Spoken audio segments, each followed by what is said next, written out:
ツマンおじ今日のニュースを読みます。 BBC How K-beauty went from a viral trend to an economy powerhouse.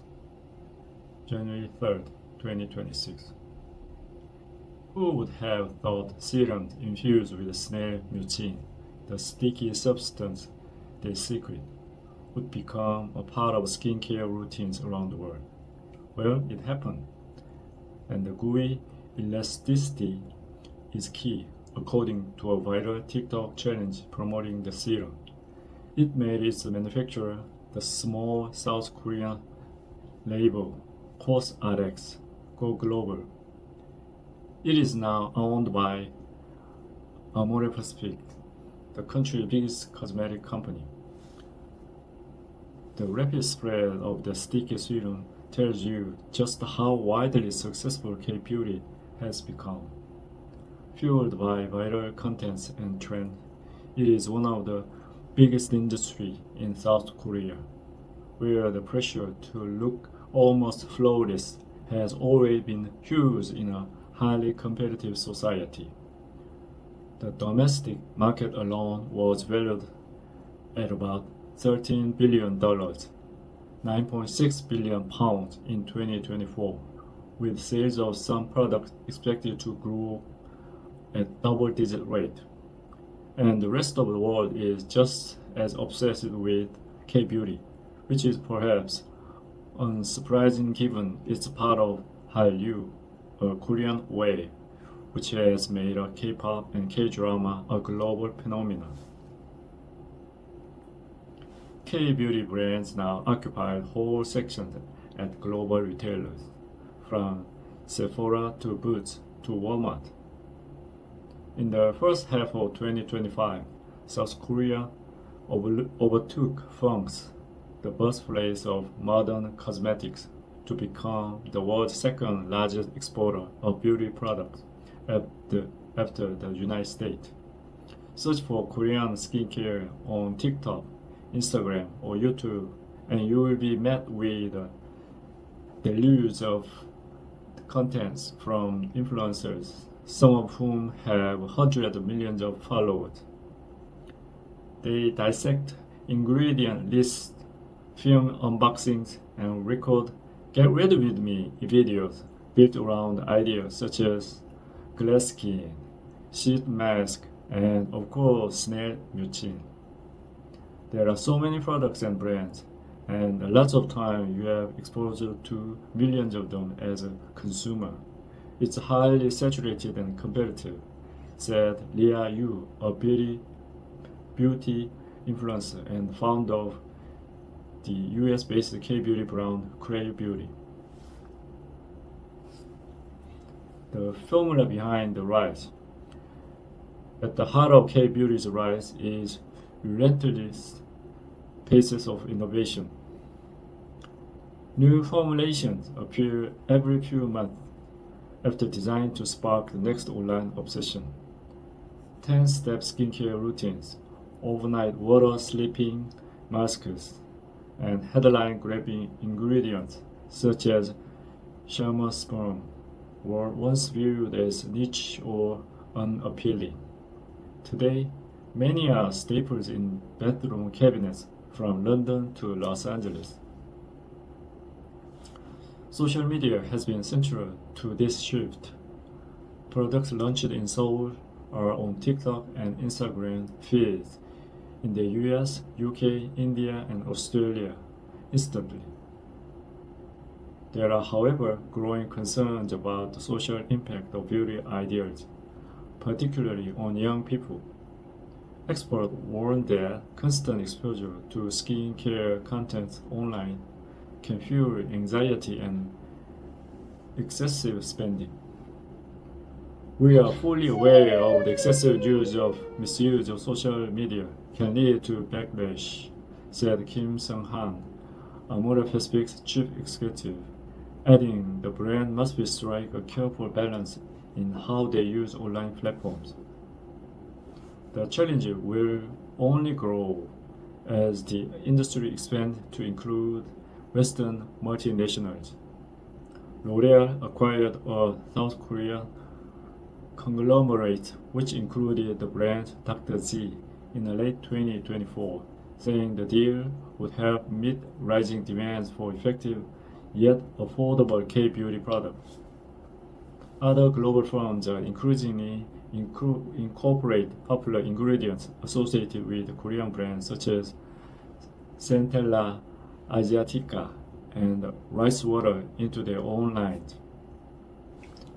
Many of South Korea's large beauty brands are part of country's powerful conglomerates or chaebols. Amora Pacific accounts for roughly half of the domestic market. Its portfolio ranges from premium brands such as Seolhwasu to global mass market names like Laneige. Environmentally focused labels such as Innisfree and the fast-growing independent brand.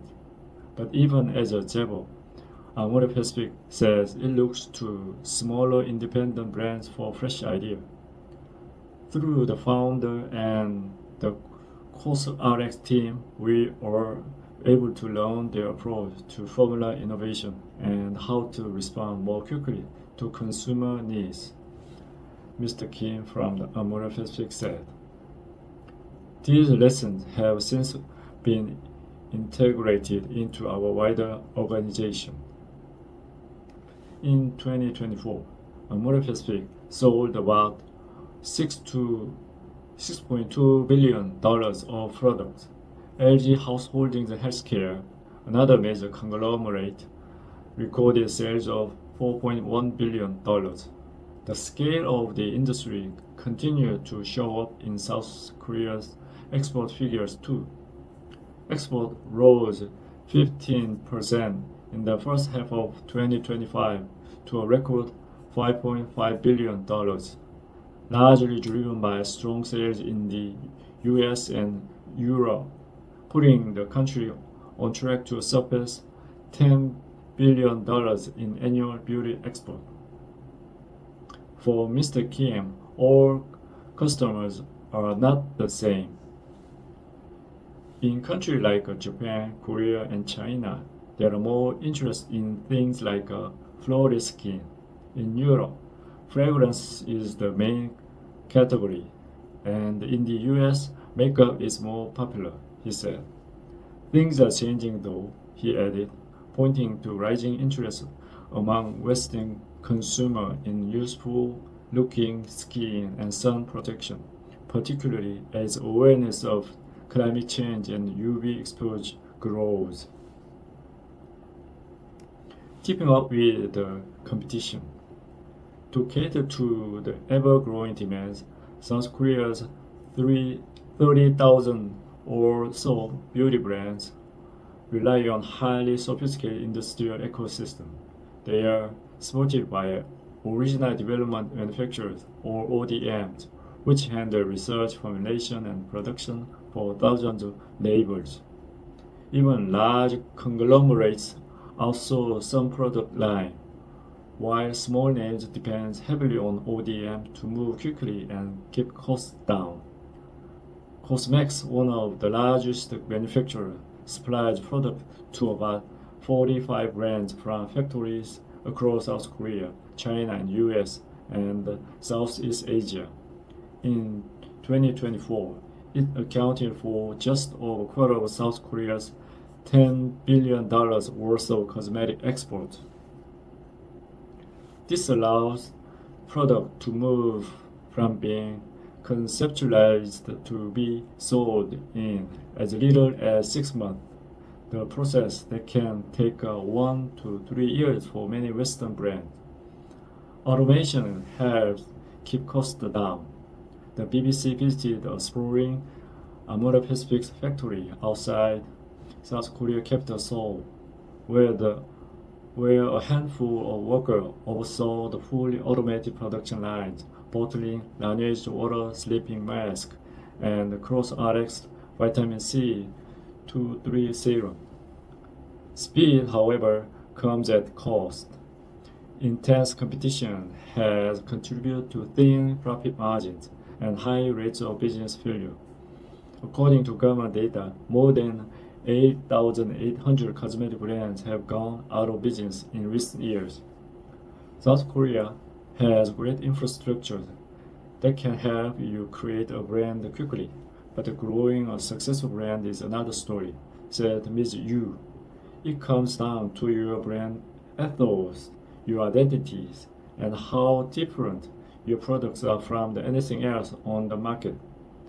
As competition intensified, brands faced growing pressure to be more transparent and to focus on ingredient and the effectiveness of their product rather than celebrity endorsement.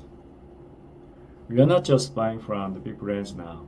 We are actually talking about the ingredients, where it's sourced, what it does, said Mia Chen, a prominent beauty influencer. A lot of Korean skincare derived from the natural ingredients, and we all want that on our skin without side effect. The industry is also being shaped by its changing market. China is no longer the biggest overseas buyer, as its own brands eroded the dominance once enjoyed by Japanese and Korean imports. For the first time in 80 years, Amore Pacific's North America business overtook the one in China last year, Mr. Kim said, adding that the firm also expected growth in Japan, Europe, India, and the Middle East. The US remains a key market, importing more beauty products from South Korea than anywhere else.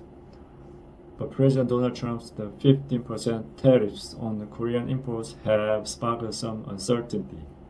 Olive Young, South Korea's biggest cosmetic retailer, which planned to open its first store in the US this year, imposed a 15% custom duty on American orders. Amore Pacific said it would consider price increase only on a case-by-case basis, based on discussions with retail partners such as Sephora and Walmart. But the firm have the backing of South Korean government, which designated K-Beauty a strategic national asset in December, promising to support manufacturing and export. It is a telling vote of confidence in an industry that kicked off as a viral trend and is now an economic force.